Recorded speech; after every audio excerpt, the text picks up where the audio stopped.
Gab with your hosts, Dornall and me, Daddy Warpig. We are back. Geek Gab for Saturday, August 31st, 2019. And I promise you that what I actually said was Saturday, August 31st, not whatever it is you thought you heard, because that's what I said. This week, in addition to your two magnificent hosts, we have Jon Del Arroz, the leading Hispanic voice in science fiction, on the show promoting his new comic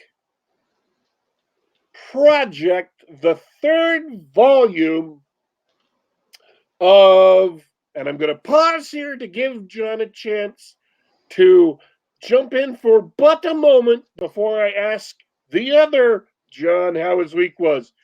Take it away, Jon. Hola, Senor Warpig. No, I asked a question. You're supposed to jump in with the title. Sorry. Sometimes, English comes second as the leading Hispanic voice in science fiction. Your brand new project, the title of Flying Sparks.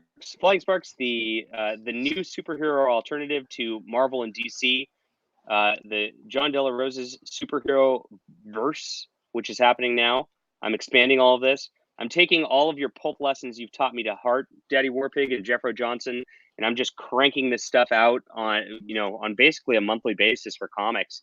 And also I'm hoping to get that to like a 2 or 3 comics a month on my next phase. So we're going full pulp. We're going full like this is 1950s.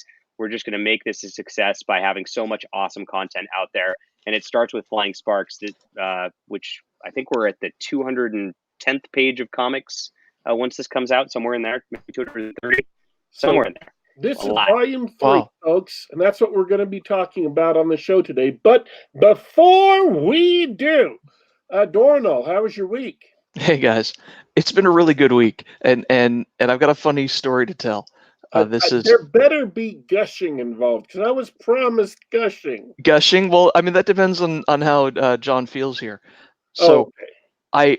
Jon was promised gushing. Yes. I was promised nothing. You were promised gushing for, well, now I've said too much. Okay. It's impossible for me to deliver now.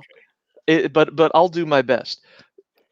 You guys may know that I needed a vacation from work, so I took that vacation from work. I finally got time that I could take a week or 2 off from work, and so I'm resting at home, just taking it easy for the first week.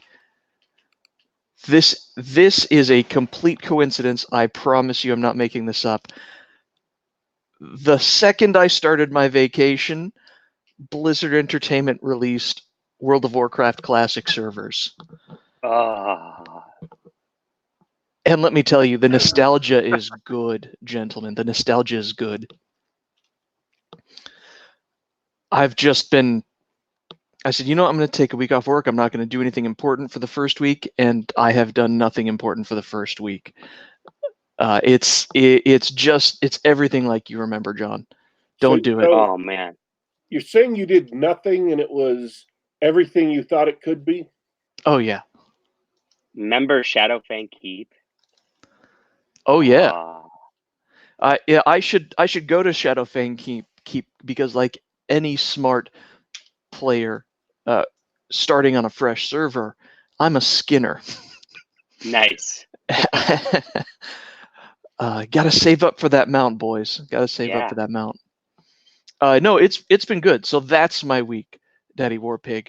My week has been fireballing kobolds day in and day out. And if you stay in the woods killing boars, you can become the most powerful characters on the server. That's a South Park reference. It is.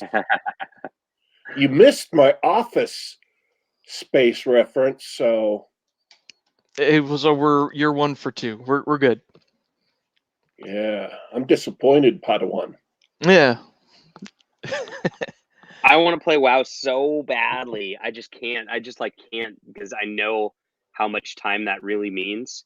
And I will, if I really want to be cranking out at the level I just mentioned, and doing books on top of that, and having a life.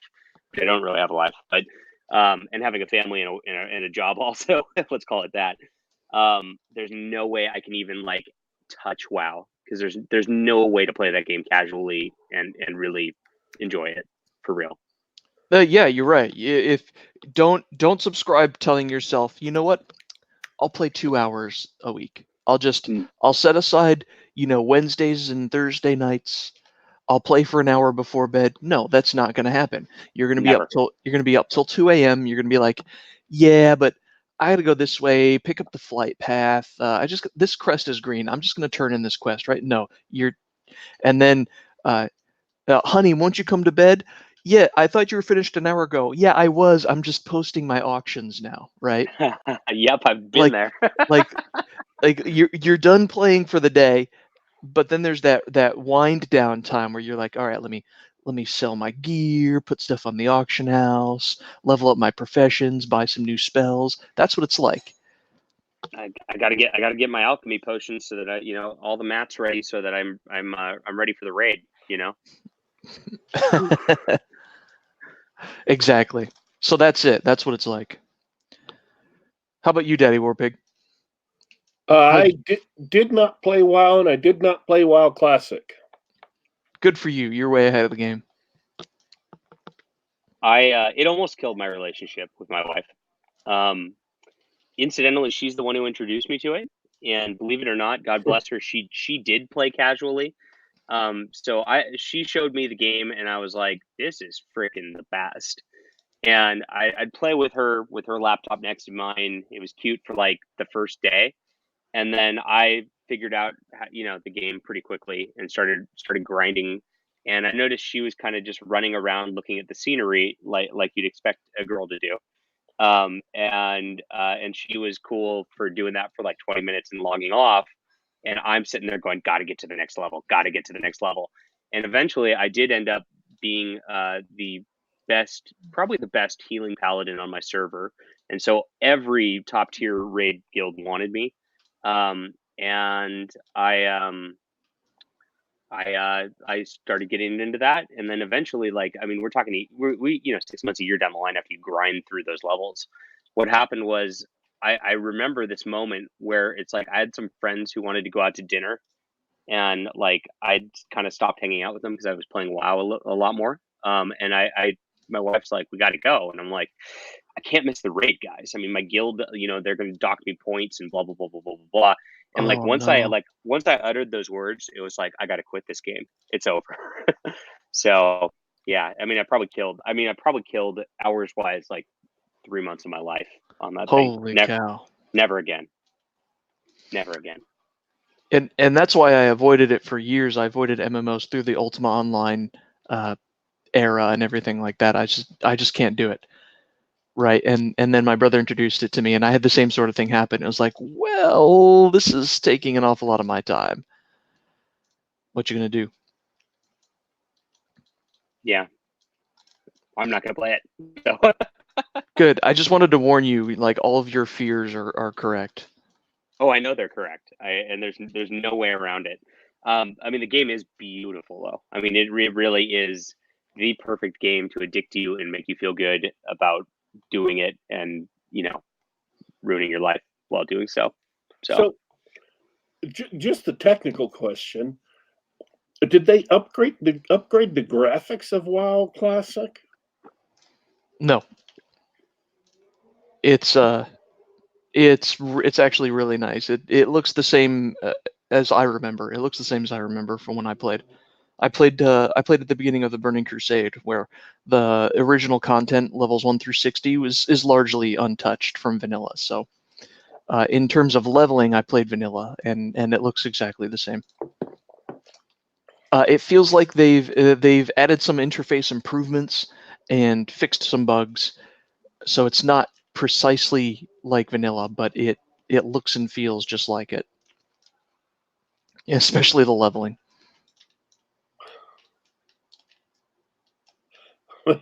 We get somebody. I think John, you've got a fan in the comments, a fan in the audience who hasn't listened to the show before.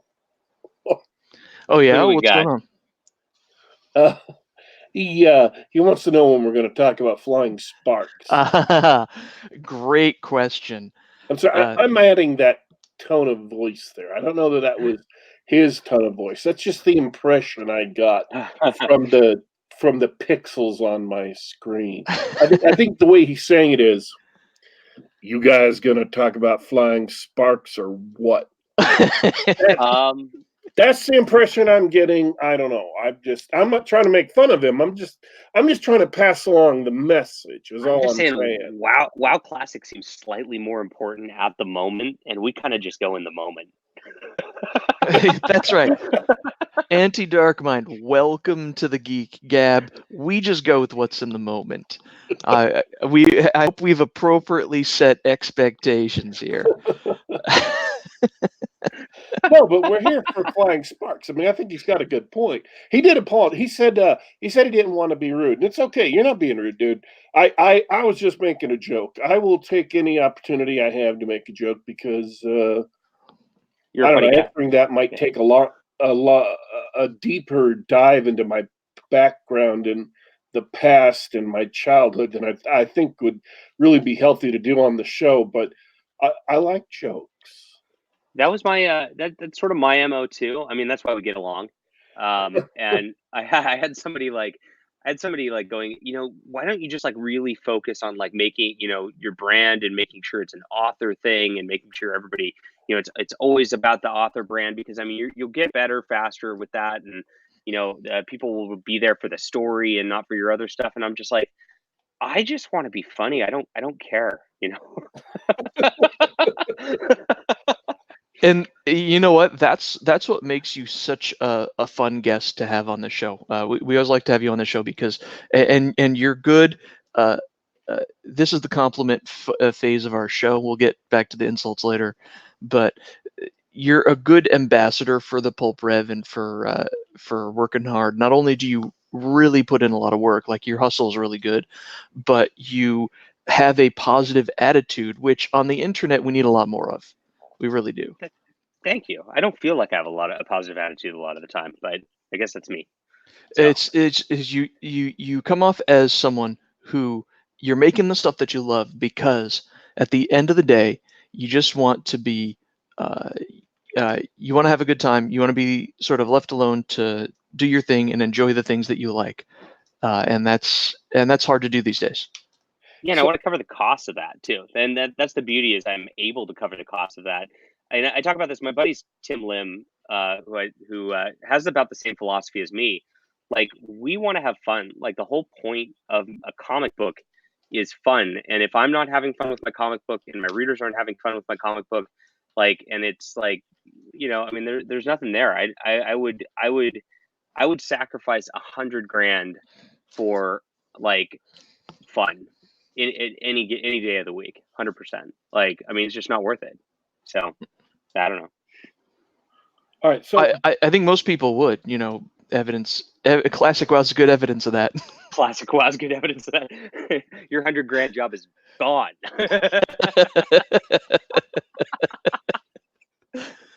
So what do you want to give the audience, other than that fantastic introduction you gave earlier, what is new in the life of Flying Sparks? Cool. I did a video on this a couple days ago when I was launching, and I was super sick while I was launching, which was very fun. I'm better now, which makes me happy. I'm still going to cough a little bit probably. But yeah, Flying Sparks has been like just sort of my comic thing I've wanted to do for over a decade. And I started out, and you start getting with these indie comic guys, and in they're doing Kickstarters or publishing and making and selling at cons and stuff. And all of them go, superhero stuff doesn't sell. You just can't do superhero stuff. You have to make something literary. And I just sit there and I'm like, I hate that shit. I'm sorry to swear. I won't do that again. So I hate that stuff.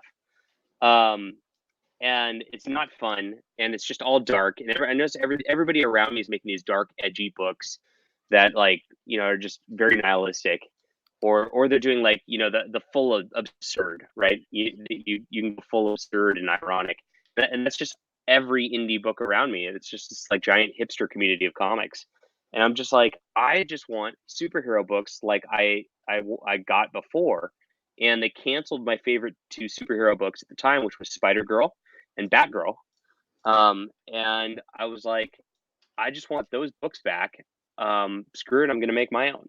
And so that's kind of what brought this one about.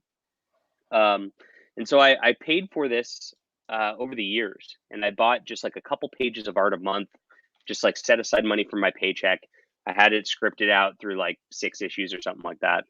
And I just did that for a few years, which encompasses the first 2 volumes. And then I gave that up because I'm like, why am I spending so much money when I could just write novels?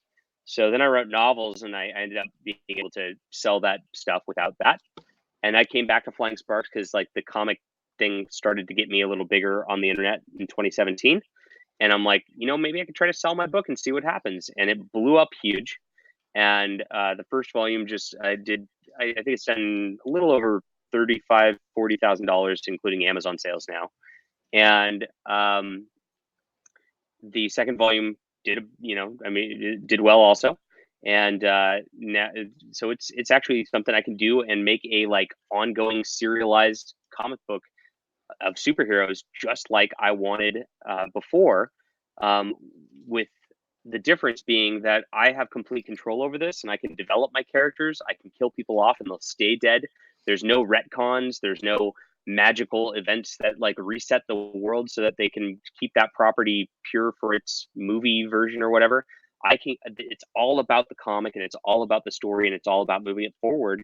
And I'm able to do that. And I'm able to just like, if you've read much of my writing before, every time I release a new one, and this is true of my steampunk books or whatever, I try to ground you in the first one, and I try to make a very like level 1, this is back to WoW Classic, a level 1 style character. And then as they progress in levels, they progress to fight crazier things and do crazier things. And that's what's going on now in Flying Sparks Volume 3. We've gone from Volume 1, barely introducing the powers. They barely could fight. Volume 2, we've got a mafia boss now, and then she's got like this laser gun thing going around. Volume 3, we've got a giant freaking laser cannon that they're firing at her, and all of her villains are getting together and working together to take her down. So this is the type of build I like to do. And I like this slow roll sort of thing too, and starting at level 1, because a lot of problems I have with fiction projects is when you start out with the guy like being super awesome and able to save the world right away, and then you have that at the end of the first book. There's really not much further you can go from there, I feel like. So I like to like very slowly draw out my characters and build them slowly, like a grind in WoW Classic, basically. You like to start off with your heroes. You buy your pants big and grow into them. That's a weird metaphor, but you don't have room to grow if your heroes can save the world right off the bat. Correct. That's kind of how I feel. And so I mean, it'll eventually get there. But I like to save the street level first, and then save the city next. I mean, you got to build it. And I feel like when you get these superhero universes like Marvel, where it's like the universe is about to implode, and then it does, and then they advertise it with the world will change forever. Somebody will die, and it's like, okay, well then he died, and now he's back again, and now you've got another advertisement for the universe changing forever, and somebody's going to die. Why should I care? So you got to make the changes permanent, I think, in a story, and I think you got to make the danger real, because if it's always going to reset and there's no real danger, it's tough to get invested. That sounds like a departure from the existing problem with comics that a lot of people have talked about this over the years, but the effect of the speculators on comics, especially through the 90s, and the way it created those weird situations where there's always a special event, there's always someone dying, there's always these flashy variant covers. So in what ways have you deliberately departed from that, and are you embracing any of those ideas or concepts now? I'm not doing a flash event. I'm keeping the story first. So it's like I want the story to be what it's about. And so there's no real event in this. It just is continuing the story and it's building and rereading the first couple issues as I've been doing as I'm writing new issues of this, just for continuity and stuff. I layered in a lot of stuff that's like small little details that like build over time, and like there's not payoffs on some of it until now, or sometimes actually the next volume might pay off something else. And so I've got all this stuff like layered and built up, and so I'm really just pushing that serialized story like you used to have like in the 70s. Like, I mean, there was no like real events and stuff like that. You just had your book and it just kept building. I mean, if you looked at Spider-Man, and like the Kingpin was a mystery for a while, and like you'd see him in a few panels on one page, and then in the next issue he'd be plotting something, and then the next issue he'd actually send people out to fight Spider-Man, and then a few issues down Spider-Man would actually meet him and there'd be that confrontation, and it's because it built up that whole way. And so that's the type of storytelling I want to do. I think that's what's great about serial storytelling. I'm more into that now. On variant covers, I am putting in a variant cover now. I did on my second one, and honestly it made me good money, so I'm doing it again. I'm staying away from all that weird like chromium whatever stuff because I just don't want to deal with it, and I think it's cheesy. So what I did, I just made some fan servicey cheesecake art as a variant cover, which is only available on the Kickstarter. And if you want that, you can get that. I limit it, and it's extremely limited. I made my one print run and then never prints again, and that's it. I think you're scrolling down to it now. Yeah, there we go. And it's just super fun. We just went for like utterly ridiculous fun for that. And I just do one. I'm not gonna do like 4 or 5 of them. That's gonna be it. I didn't do a variant on the first one. And then I also don't make my stuff limited. I mean, the whole point, in my opinion, of a Kickstarter is to raise the money for art and raise the money for production, so I can get this out and get the story out, and then eventually get the story to as many people as possible. So a lot of these Kickstarters, they run one print run and they stop, and that's how the speculator market goes. Is they go, oh my gosh, this is a limited product. But we're in 2019. There's no reason to have a limited story. So I put it up on Amazon afterwards, and then anybody can read it at that point, and it's always there, and it will always be available. And that's the goal, to just make it easy for people to find. Escape Velo mentioned he was looking for issues 1 and 2 in the chat here. Volume 1 is available on Amazon, and Volume 2 I have a link for. I don't know if it lets me post links in the chat, but if it does, I don't have it up on Amazon yet. But I still am. Oh, there it goes. Cool, I did it. So I'm still selling those volumes directly, and I just ship those out of my house. But I end the concept of limited availability because the story should be available for everyone, for new people to find all the time. That's the whole like beauty of the internet. I love it. I had a couple of follow-up questions, but you said so much. Let me try and think of one. All right, so we're talking about the story. You said in tweets and in past episodes that this is Romeo and Juliet, but Romeo's a supervillain and Juliet's a superhero. That's one of the basic ideas, right? Yeah, that's the concept. I just because it's me, and if you know my kind of general attitude towards life, I mean that's the starting point, I guess. But I'm not going for tragedy because I like to feel good. I don't like to feel bad. So that's so that'll be the difference between me and that William Shakespeare or whatever his name was. Yeah, that guy. You're not killing off, everybody at the end. No. Dude, no. What you really should do is like a Hamlet thing. Romeo and Juliet was a piker. I mean, only 2 people die in that. And Hamlet, man, everybody dies. Everybody dies. Yeah, I'm getting sick of that in fiction, to be honest. So, So that sort of leads me to my next question, because that sounds like a fun setup for a comic. You instantly have a cast of characters that can play off of each other. So I've got two follow-up questions. The first one is, do you have an end game in mind? Do you have an end state in mind where I finished with all of the Flying Sparks narrative and now the universe is open, I can tell more stories about Flying Sparks, but this main narrative is through? Have you planned Yeah, that out? I have this. I have a full arc planned out for this main storyline right here, which is going to end probably volume 5. And so this everything that's been building up since issue 1 is gonna come to a head at that point, and then the world is going to change forever. There's going to be that, so we'll have a big event. Um, and that's where I've got the story, so I can end it there if I want. If people want more of it, I can keep going as a comic book thing. I mean, I would love to just have an ongoing superhero thing for as long as I feel like writing it, and make them age as I feel like making them age, and do it that way. That'd be the ideal thing. But I also want to be careful, because I guess I'll spoil a little bit. I mean, you kind of know my sensibilities in writing based on what I said already. I don't want to end this with a like they break up, or like, oh, they're married now, so I can't write good stories anymore. So I better find some way to like kill one of them off so that they can stay young or whatever.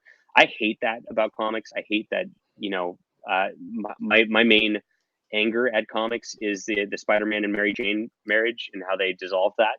So I never want that to happen in this. I want to, and I think it's lazy writing on their part. And I want to be able to create a couple that has a relationship that is ongoing and doesn't just terminate. In order, I don't think there's any reason to destroy that once that's resolved and all that. I think you could still write compelling characters in a marriage scenario, and maybe that'll be volume 2. That sounds great. Or season 2, we'll say. It does seem like lazy storytelling to say, well, we want to tell relationship stories, so we're going to have to break up these two characters that had such a satisfying conclusion to their narrative last season. We're just going to break that up. Yeah, that's me. There were two people who did the exact same thing twice. One at the start, I think, of New 52, and one with that Spider-Man comic.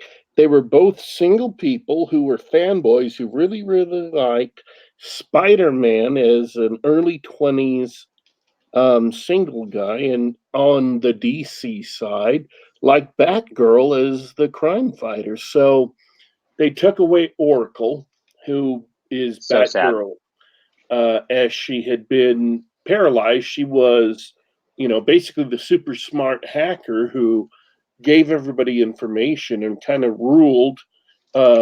Everybody had to go to her because they knew she knew everything about crimes and all that stuff. That was Oracle. On the DC side, they took that away, and on the Marvel side, they took away the marriage. And it upset a lot of people. Yeah, I really loved how they developed Barbara Gordon Batgirl into that Oracle character. And at the time, they ran about a 30-issue series where they had this character Stephanie Brown, who is a character created by my buddy Chuck Dixon, and she was in this place that kind of Metagirl is, where she's like kind of a new at the bat thing and trying to get a feel for it, and everybody kind of is telling her she's doing a bad job and can't do it. And she's like, you know what, I'm going to persist anyway, and I'm going to do it anyway, and I'm going to show you. And I love that attitude, for one. That's my attitude with being in the comic and book industry. If you're not familiar with my stories, and I just do it anyway, despite a lot of people really telling me no all the way through. And so I identified with that character big. And then Oracle in the background, because like she saw like the spunkiness and the tenacity in her, and decided to take her under her wing, and kind of be like, you know what, I'm going to help train you and help you come into your own. And that was such a cool, satisfying way to move both Barbara Gordon to the next level, and to like really keep Batgirl young or whatever, however you want to call it, to where it was a beautiful setup and everything just clicked because you had that wonderful setup and you almost can't go wrong there. So yeah, that's one of my onuses in writing this for sure. What? I'm going to back up a second, just in case people don't remember what you said earlier. You said earlier that this was an original story you wanted to tell, and you fell back on novel writing because you thought you'd be more successful at it. It was less costly. Let's call it that. I can write, right. You're not buying a lot of art, right? Right. and you can do a lot more in a. People say you can do so much with visual storytelling, but you can do so much more that you can't do in words than on the page with art. Correct. So my question is, since you did that flip-flop, what did you learn about writing, or did you learn anything about writing that you brought into your comics writing, or how did your comics writing improve after doing novels for a while? I think with novels, because they're so open-ended, and in comics, it's like you got to tell the story in 22 pages because and I mean they don't anymore. They're more written for the graphic novel. But I was trying to tell a story within 22 pages and build for the next story over the arc. When I went to novels and I had more freeform, like I can end this whenever I feel like. After my first couple and getting feedback off of that, like I really figured out how to pace things a lot better because I had that, I guess, freedom of length. And once I kind of figured that out, I was able to pare down the novels to where it's just going at breakneck pace all the time. Once I came back to comics, it's like, oh, I better start this in action rather than, telling people the setup for 6 pages, right? And that's probably the thing I learned most from novels. And what I brought from comics to novels is the dialogue really has to be very pithy and has to be very to the point and has to really move the story along. Otherwise, it's very boring to read. And a lot of novelists just like there's a lot of just like dead dialogue all the time. So that helped my novels on the flip side because I was able to make the dialogue a lot better and a lot crisper. Well, that's good to know. That reminds me of that echoes a lot of what Brian Niemeyer likes to say. We have him on the show a lot. He does a lot of editing now, just as much editing as he does writing these days. And he always says that when you're doing your dialogue, you get to have the best lines. You don't need to have people be verbose and talk like we're talking now. If you gave us a transcript of this, not only would you be horrified at how many times I said but it wouldn't be concise. It wouldn't be as fun and as interesting as actually writing, with the best possible version of that dialogue. Absolutely. Though I guess I just wrote a script and I'm kind of making fun of the guy, the sort of LA muscle shirt guy type, and it's got 3 pages of them going back and forth like, dude, bruh, but I know I'm doing it, and it stops at the end of that because it's like I'm doing that intentionally and it's a joke. But if I was doing that and that's just because I talk that way and my entire dialogue was that, it would end up with an awful book, right? I guess that's where you learn how to differentiate. Wow. If you wanted a tip on writing for comics, the word you should think of for what goes down on the page that's published, not necessarily your script, but the page that the people reading look at it, is sparse. When you look at a page of comic, text should be sparse. You guys are the comic readers. That's funny. Just like regular books, I don't do much comic reading, so this is really fascinating to me. Don't you even lie. You don't do much regular reading either. That's what I'm saying. I don't do that. The funny part is you go back to the 60s, which I read mostly 60s and 70s comics now, and like Stan Lee, like they would pay him by the word, and so he would actually try to shove as many words as he possibly could into a panel, and it does bog down the pacing.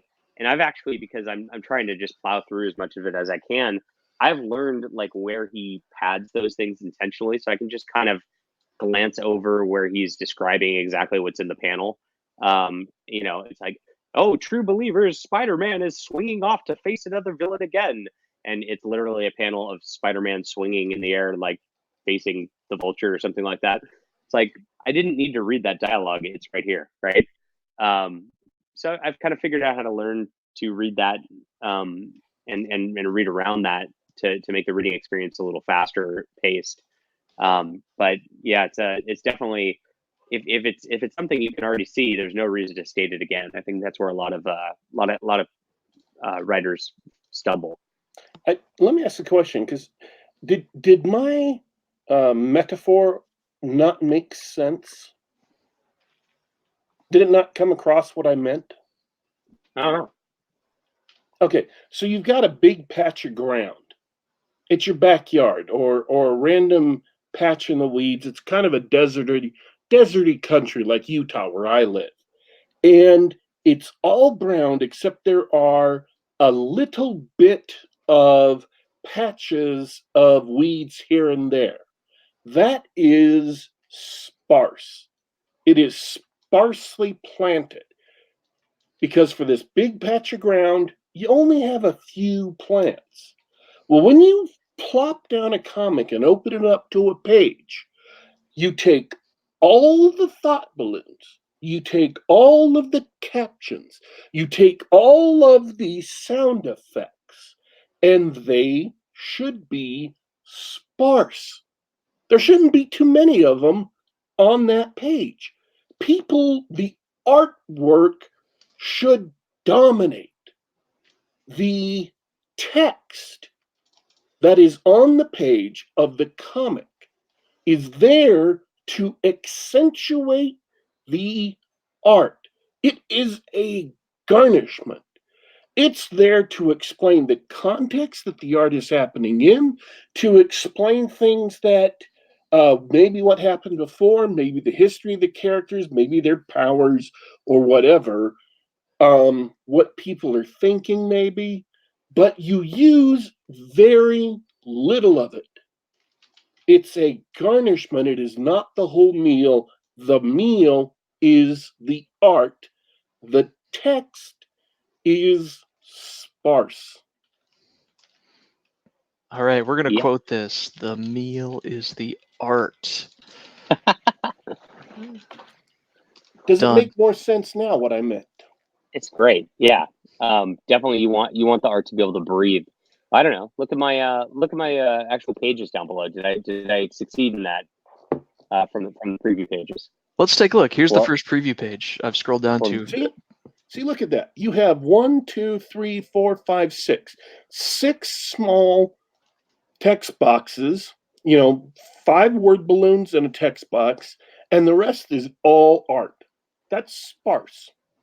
And if you look at pages done by Marvel nowadays, you would have that everything above that gun would be a huge word balloon, and then you'd have word balloons almost covering that guy's hands, word balloons covering most of those people in the bottom left. It would just be as full as they could possibly make it of word balloons. And it looks like crap, and it's slow to read. It's just this vomit of words all over the page. It's garbage. When you look at a page of comics, ideally, the text boxes and the word balloons and thought balloons and your sound effects should all be sparse. They should be sparsely planted on the page. I mean, I'm really trying to get this idea across because it's important. And I guess I'm asking John as if he understands it and he agrees with it. Yeah, sure. Yeah. Look like that John. Oh, wrong John. Too many Johns. I'm like, why does Daddy Warpig want my opinion on this? I don't write comic books. your opinion matters. Uh, No, yeah, as you see, like I really want the art to breathe, and I want the focal point on this to be that giant freaking laser gun, right? That's the important takeaway of this page is the giant freaking laser gun, and then of course the hooded rogue showing up there and teleporting in a cloud of smoke. That is the second focal point of the page. Like those two things are what's important here, and I want people to see that because that's what's cool. yeah, I want to describe this Yeah. for anybody who's listening instead of watching on YouTube. The preview page, it starts off with, I think, I want to say more than a third of a page, almost half the page is a giant laser on a platform. Yes. You're like this is what's going on in this issue. We're going to have a giant laser threatening everybody. And then a couple of small panels establishing who's talking, and then at the very on the second half of the page at the bottom, you get a bunch of supervillains show up, and one in particular is in a purple robe, and his face is shrouded. He's in shadow, right? Like you've established three things, almost all with art. I'm not even sure what the dialogue says. The text is a little small on my screen, but that's it. I think it does illustrate exactly what you and Daddy Warpig are talking about. Literally, pun intended. Yeah, if you're writing a comic book, don't vomit text everywhere. I mean, look at this freaking page. You've got one word balloon, and the rest is three badass looking bad guys. Bam, sparse. The text is just a tiny little garnish in the middle of the art. And the text goes, "Kill him and his little girlfriend." So it's just this is the big threat. Yeah, there you go. Well, I like it. Well, I like the art. I actually like the art. And I know as prose authors, as people who come from writing books, we talk in terms of word count, right? We talk in terms of how long a story is. But when you're talking about a comic book, it's not just all about the word count because it's the visual medium. It's not just about the word count, it's about how dense the words appear on the page. Where are the words going to be? How big is any one clump? Is there a lot of words on one page and no words on the next? And so you have to think visually. It's not just about word count anymore. It's about where the words go and what they look like when they show up on the page. Are they bold? Are they italic? Are two characters, speaking over and overlapping text, so they're doing it at the same time? Are they in a caption box? Are they in a thought balloon? Are they in a word balloon? All of these things have to go through your mind. And I'm not talking to our guest here. I'm just saying those people who are listening, who are authors who want to go into writing comics, these are things you have to think about that are different. It's a different medium, and they have different requirements for writers. You have to think about how your prose translates to the page. You have to think about how you want this to look, not just see it in your mind's eye, but when you make it concrete, okay, where does the text go? How do I want it to fit in? And then it's not just enough. As a writer, you can do the hell you want. Nobody cares because you're the only person writing, right? But when you're working on a comic, you've got potentially you've got a penciler, an inker, you've got a colorist. You've got a lot of people who you are working in collaboration with, and every one of them needs to be on board with understanding what you're trying to do, and they may all have good ideas that make it better than what you thought of. So yeah, you need to learn the medium and learn the capabilities of the medium in order to begin writing really, really well. It's not just enough to be a good writer.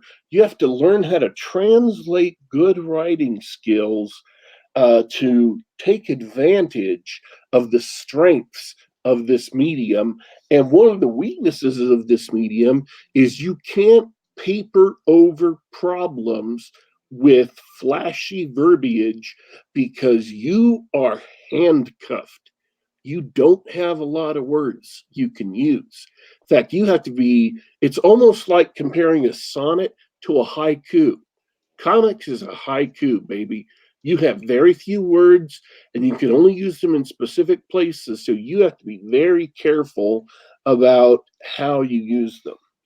And I actually aim for short words. So if there's a fancier word that can be replaced with a shorter word, or if there's like 3 words that can be replaced with 1 word, I always opt for the smaller word because it's easier to fit in the space and easier to make. If you get like a 15-letter word, it makes it awkward for the letterer actually to try to place that, because they actually try to make the letters look a certain shape as they place their letters in the deal. And it's usually comes down to close to a diamond shape, and that's the look that feels professional and feels good to you, that you and makes you glance over and not look at the lettering and not pay attention to it, which is the goal. So it's important to use those small words too, believe it or not. Well, that's fascinating to me. Yeah. What's the process like actually writing? Do you do that process as a second pass after you write your script, or do you do that as you're composing the script? I write my script, and I do it all the way through, and then I give it a couple weeks. I pare down the dialogue. Usually I end up with about 80% of what I wrote. And then I get the art done. And then once the art's done, I look at the art and I try to imagine the dialogue there. And then I do another pare down of the dialogue. And then I send it to the letterer. And then actually, after the letterer does it, I take a look at it and I go, okay, this I've seen some example. I don't think there's any on my preview pages because they're pretty clean at this point. But say my on that first page, I've got my bald CEO villain guy there. He's in like 3 panels.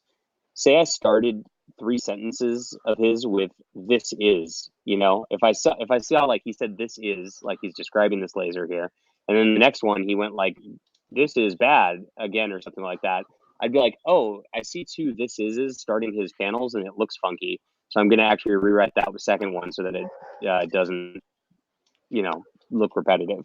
So there's lots of that going on just for actually the aesthetic of the dialogue itself too. Wow, I hadn't even thought of that. Yeah, I didn't either until I got good at it actually. Yeah. That's like when I'm writing, I'll of course find that I start a lot of sentences with the word "I." That's pretty common, I think, among people. But once you see it, you can't unsee it.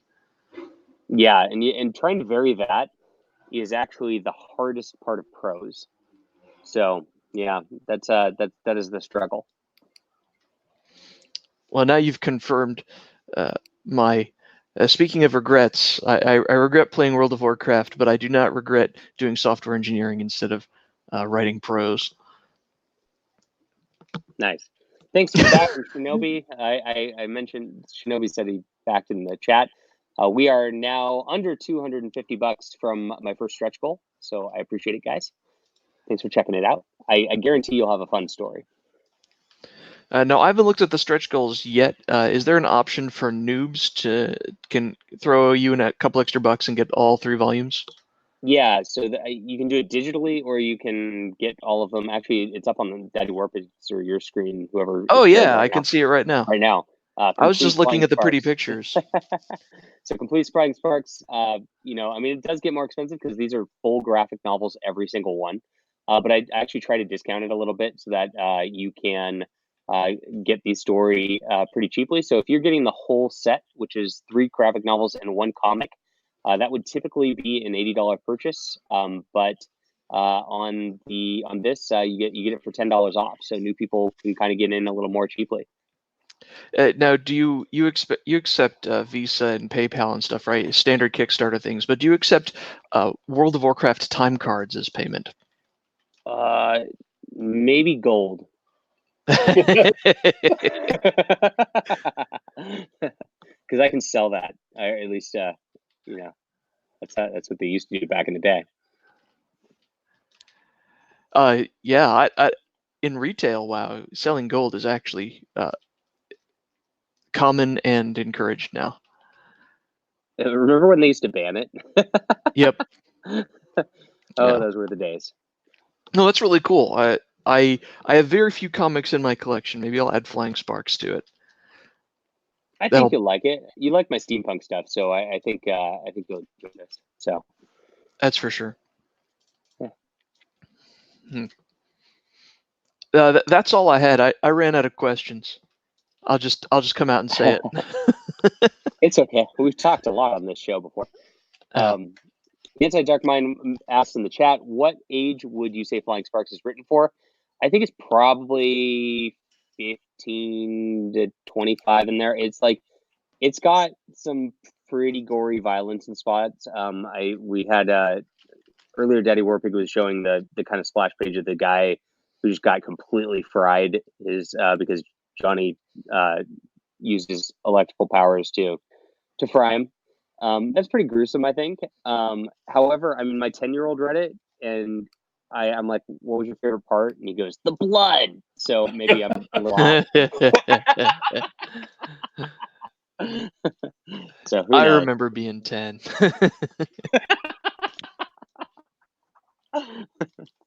Here I am worried, right? And he's like, it's the coolest part. Oh, so funny. No, that's the right age, man. I was watching The Terminator. Maybe I shouldn't have been watching The Terminator at 10. You shouldn't. Your parents should have stopped that. That's no good. Yeah, that was hard. It made me into the well-adjusted individual I am today. We had a thread about that on my Twitter account because I quote tweeted somebody, and I listed the Lost Boys, which I saw at like 12-ish or so, and they started listing all these movies. And I'm like, dag, I saw all them movies before I was, 14 or 15. Oh, The Lost Boys is Wow. a classic, though. Why are you eating? My mom was very good about keeping stuff from me. So I didn't see a lot of that stuff early. My kid's a little more exposed. I mean, so he figured out he'd wake up. The thing is, like, he figured out how to get onto Netflix probably when he was like 7. So he figured out how to get in and wake up earlier than I wake up and then just keep it quiet. And then he'd watch the Marvel movies. And then by the time I found out about it, he'd already watched like 5 Marvel movies. It's like, dang it. I mean, at this point, those Marvel movies, they're pretty violent, to be honest. But at the same time, like, even last year when he was like 9, like, he would be like, all my friends went and saw it in theaters and I haven't seen it. And like, I mean, the pressure's already there. So the parents are being a lot more relaxed than my mom would have never let me see a PG-13 movie at 9, like, at all. So yeah, I don't know. What do you think as a proud parent? Are we better off for it or not? We're absolutely worse off for it. Come on. I had to throw you softball. Yeah. Ban video games. Video games are the worst. I wish I'd never seen them. I just bought a brand new video game last night that I haven't played yet. What is it? It's called Control. I haven't heard of it. Bat crap insane, and I'm all excited. Apparently, in New York City, there appeared at one point a building that is described as a brutalist skyscraper that is filled with different rooms that link to different places in different realities, and there's an entire government bureau set to try and keep them from leaking out into the real world. And there's been some kind of horrible event where they've all leaked into this building and disrupted things with, and it looks like they've killed a lot of agents, and I don't know if that's true or not because I haven't played it. Because I'm mature. Damn it to heck. I'm mature, and so I bought the game and I let it download, and I didn't play it at 5 a.m. when it was done downloading. I was asleep. when did this happen? You're When a did very I responsible become? adult. When did I become an adult? So anyway, it's insanity. You get, all these special powers. You get a gun that can reconfigure itself, and I have no idea if these are like psychic abilities or dream powers or whatever. I watched the trailers and it looked awesome. I had somebody on Twitter say, "Hey, this game is awesome. Have you played it yet?" I'm like, "No, man, I haven't played it." I remember seeing the trailer now when I went back and watched them, but I was like, screw it. I want to go play this. And so I just got some money. So I'm like, let's go play this thing. So that's what I'm excited for, is a bizarre game that looks awesome.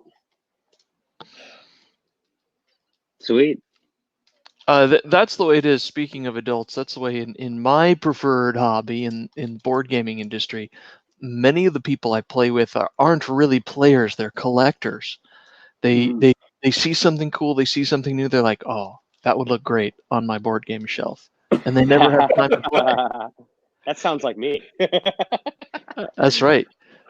You still owe me a game of Terraforming Mars, John. I do. It's been forever, and we definitely need to do that. Absolutely, but I believe it or not, I firmly fall in the player category. I've bought one new game in the past like 4 years. It feels good to. What was the game you made me watch when I was up there that you guys play every week? It was awesome. We were playing Gloomhaven. Gloomhaven Yes. is the business. I came very close to buying that just because I saw you guys playing it, and I'm like, this is really nice. It looked great on my shelf. And it would also take up half your shelf. It would. That is another one of those games that people just come in, see you, and they're like, "Wow, what is that?" Yeah, definitely. It's got a lot of cool components to it. I did opt to. I found a copy of the Ogre re-release Kickstarter edition by Steve Jackson Games at Half Price Books. So I got it for like $70, and it's like a $200 game, and it's huge. And if you guys are familiar with it, it's like tank warfare, except for one person's a giant ogre tank, and then the other person's like a bunch of like little tanks trying to take down the ogre tank. And that's the game. Now, the cool part about this is giant. I don't want to advise you to do anything bad or anything, but I know for a fact that you could tempt Jeffro from across a continent if you were setting up a game of Ogre and let him know about it. Like, he'd probably fly out to play Ogre with me, for real? Oh, yeah. That is amazing. Absolutely.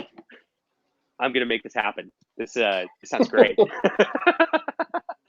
But they make extra components. This is where I get into my like super collecting awfulness. They make like these because it comes with like cardboard tanks, but they actually make like miniature tanks that you can like replace them with the game. So you can actually buy like extra components that like make it even look cooler. And that's what I'm going to be slowly collecting as I, dump out my bank account for stupid things over the next year. Oh yeah, that's what I'm talking about. Hey, that is the big thing in board games right now, is that if you want a successful Kickstarter, you just need one thing, and it's a great set of minis. If you've got good miniatures, especially on a stretch goal, and it's a decent game, you're going to hit all your stretch goals. That's where all the big money makers have come in the past few years. I have a line on a miniature maker. Like, should I make Flying Sparks miniatures and put them on my thing? You know what? I don't know if comic buyers react the same way to miniatures, but all of these comic game nerds are adjacent to each other, so it might be worth a shot. Let me jump in here.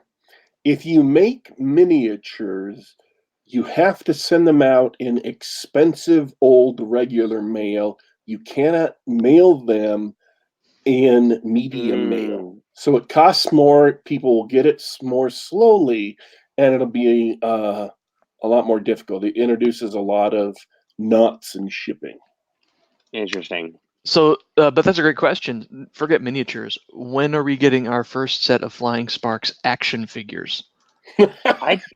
I don't have a line on that, and I actually think that's a very important thing that I want to make. So if you have a way for me to produce those, or know somebody who does something like that, let me know, because I want to add that in for sure. Okay. Well, if I ever figure it out, I'll let you know. All right, thanks. Because that sounds awesome. Now it depends. Do you want the fancy Todd McFarlane style, or do you want the fully articulated G.I. Joe style? I'd be interested in both. I think the G.I. Joe style, that's a little like, if that's not as high of a price point, probably would be, get more people buying, which is better. So, I've seen some custom resin statue designers, and those get really expensive. So I got some bad news, guys. What's up? that? We are out of time. Is that so? It is so. What have we done? That's what I ask every time I play WoW. Like how I went full circle. That's a good writer for you guys. So Yeah, you brought it back.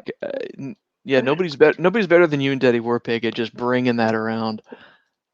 Yeah, and I'll continue to bring it around. I've had a great time chatting with you guys. But this whole episode, I've killed like 30 ogres, and the motherfuckers still have not dropped my gem. Swear to God, this is the worst quest ever. Okay. Do you have any last words, Mr. Del Arroz? buy my book. Let's hit the first stretch goal today, so I can brag about how successful it is, and then other people see it and go, "Oh my gosh, it's so successful!" So they buy it too. That's the goal. Okay. I'm not mincing words. That's the truth. Success begets success, especially in crowdfunding. It's true. It's true. Buy John's book. For my part, it was great having you on. It was great talking to you, Daddy Warpig, as always. You guys are great. And thanks for people hanging out in the chat, talking about WoW and comics and everything else. It was a good show. Thanks, guys. I want to thank everybody who showed up to listen to the show. All of our regulars who were here, Escape Velo, and Raymond Solder, and Wolfman at Large was here. Bradford Walker was here. And a bunch of other people that I can't scroll up fast enough to mention. Raindrop was here, so on and so forth. And also the gentlemen who are John's steady listeners from his lunch stream. We want to welcome you guys to the show. Thanks for dropping in. And, if you like the show, other than the fact we didn't get to Flying Sparks for fully 15 minutes and 36 seconds, I counted. Or I didn't count personally. I looked at the timer. You'll notice that I tried to slide that in quickly when people started mentioning it. I got that in on the board. I got that into the conversation as swiftly as possible. But I do thank you guys for coming in. To everyone who listens later, you can catch this show live every Saturday pretty much at the same time. We are on youtube.com/Geek Gab. That's youtube.com/Geek Gab. Everybody who's a new listener, who is an avid listener of John's, if you like the show, go ahead, check out some of our older shows, or check out some of our newer shows that are yet to come in the future. You can also get us on the Google Play Store, the Apple iTunes Store, and on SoundCloud.com. Just do a search for Geek Gab, and you can download our show to the device of your choice. We are signing out for today, but don't you worry, don't you fret. We will be back.